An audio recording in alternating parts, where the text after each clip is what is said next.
RGA Weekly Webinar time. Doug Smith, Duane Plapp. How are you, Papa Plapp? Cha-ching, baby. Right here, baby. Good. Life is good. Hey, today's topic.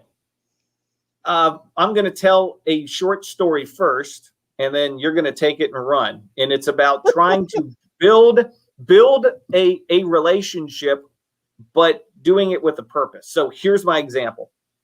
There is a marketing director for a very large restaurant chain here in the Cincinnati area, well known, that I connected with on LinkedIn several months back.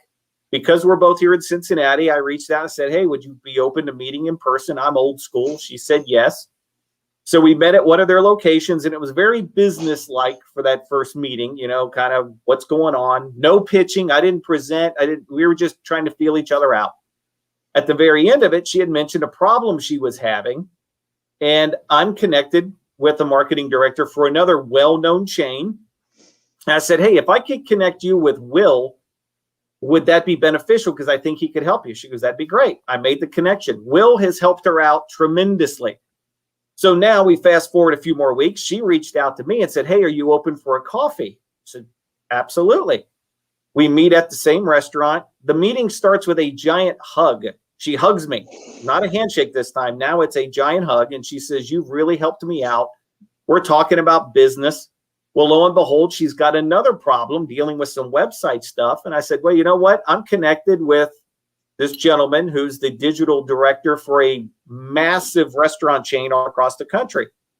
If I can connect you two, would that be great? She goes, that would be wonderful. You've helped me so much. I can't tell you. And so we leave. She hugs me again. And she's like, I can't wait to have coffee with you again. You know, we need to start strategizing some things. I haven't sold. I haven't presented. I have very strategically offered help building a relationship. And now she views me as a valuable partner and someone she can bounce ideas off of. So what exactly in the world of networking and sales would you call that? Because I'm sure you have a technical term.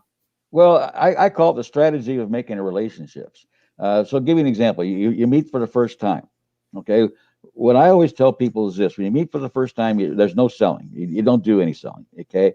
What you do is you talk to each other and find out a little bit about each other. What you really want to find out in that situation is that person, first of all, is that person a person that's going to be a good resource for you? Is that person a good relationship for you? Is that person a person who can create some referrals for you? Okay. And the same tone, you can reach some referrals for them. Okay. And how can you help them? So one of the things that I always ask them when I'm doing a one-on-one like that situation is I get to know a little bit about them. What things are they into? Okay. What's their goals? You know, where do they network? Okay. Where do they, what things are they into socially? And the more I can find out about them, now I know I can then create some strategies on exactly how I can get involved with that person. And the key to the thing is, if you're going to have a relationship, you got to have a strategy on how you're going to develop that relationship. Every person's different.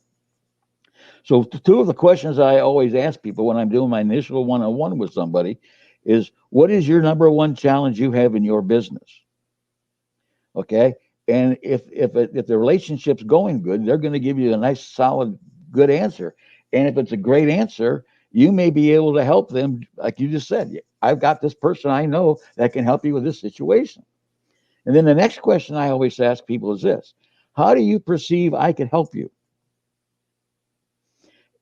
Now all of a sudden, okay, I've got them on a mode where I'm helping them strategize with me on how I can get better involved with them. And so now all of a sudden I'm helping that person out. I'm giving them some ideas. Okay. I'm then connecting with somebody else, all because I'm not selling. I'm creating a relationship. Relationships has got nothing to do with selling. It's just simply, I like you, you like me. We create what I call the know, like, and trust. And to create the trust angle, to get to that trust, where when we first sit down, we both start to create the like. Okay, we got the know part. We're starting to create that like. Okay, she knows who I am. We're sitting down. We're doing a one-on-one. Now, during that one-on-one, we're starting to develop the like part. So the next section, okay, how do I get to that trust section? And in your situation, the trust situation was she gave you a problem that she had that she needed a solution for. You created that solution by introducing to somebody else. So guess what? You're on your way to the trust. So guess what? The minute she starts giving you a hug, you're getting closer to that trust. Now you help it with somebody else, you're probably in the big time trust. But your strategies all did that. And that's the key. The key to the thing is you have that relationship, find out how you can help them. Not how they can help you, how you can help them. Now you probably hear this. I hear this often from different, salespeople, people who aren't into networking as much. They'll say, wow, I just met with someone. It was a good meeting. How soon should I pitch them? And I just go, no. It's the bee to the honey. Okay. Yeah. All you do is create the honey. Okay. And the bee comes to it. Okay. It's not a question of when do I pitch them? It's a question is, okay, how do I create the strategy to develop a relationship so they want to buy from me? Big difference. Okay. If I buy from you versus you're trying to pitch me, I hate people pitching me. Okay. I can look, especially with that, since Al Gore invented the internet. Okay. I actually can read about different things. Okay. And I can find out in our retail store, a lot of guys would come in and know more about the boats than my salesman did. So why am I pitching them? Let them buy from me. Create a relationship and let them buy. They came into my store. They talked to me for one reason. They want to connect with me. So let them connect on their basis. What you do is find the strategies to make it from the no to the like to the trust. And if you create great strategies, guess what? You get to the trust. They're probably going to buy your product sometime wherever. The question is from when are they going to buy it and from whom? And if you do a good job in a relationship, they'll buy it from you.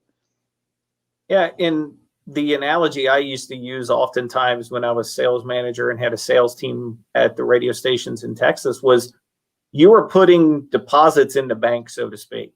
You are building up equity that you help them enough. It becomes a point where they go, damn, what can I do for him? And it completely turns it. You're not selling. Now they're coming going, man, this guy's done so much for me. I need to help him. I need to help her. That tips the scales. It doesn't happen overnight, but it's a hell of a lot better scenario than sitting there going, you want to buy, you want to buy, you want to buy. Well, kind of humorous. Okay. I use this one story all the time because it actually happened to me. We were looking for a lamp.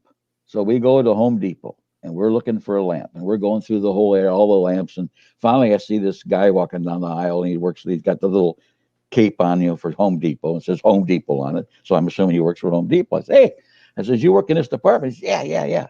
I says, we're looking for a lamp. I says, maybe you could help us out a little bit. Well, he's going through and showing us all these lamps. Okay. And he's picking this lamp here. He's picking that lamp. Super nice kid.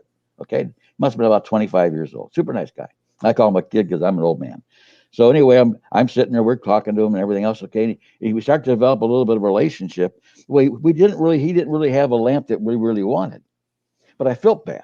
And this guy showed me 25 lamps. He's gone out of his way. I got to buy something. So we buy a lamp. Okay. All because we like the guy. Because like you said, he had made some deposits in our bank account. Okay. And he got to the point where I'm going, oh my God, I got to do something for the kid. He's worked his ass. He's got to make a sale. Yep. Guess what? Okay. That's the key. And I used to use I love it, the fact you use the bank thing, because I've always used it.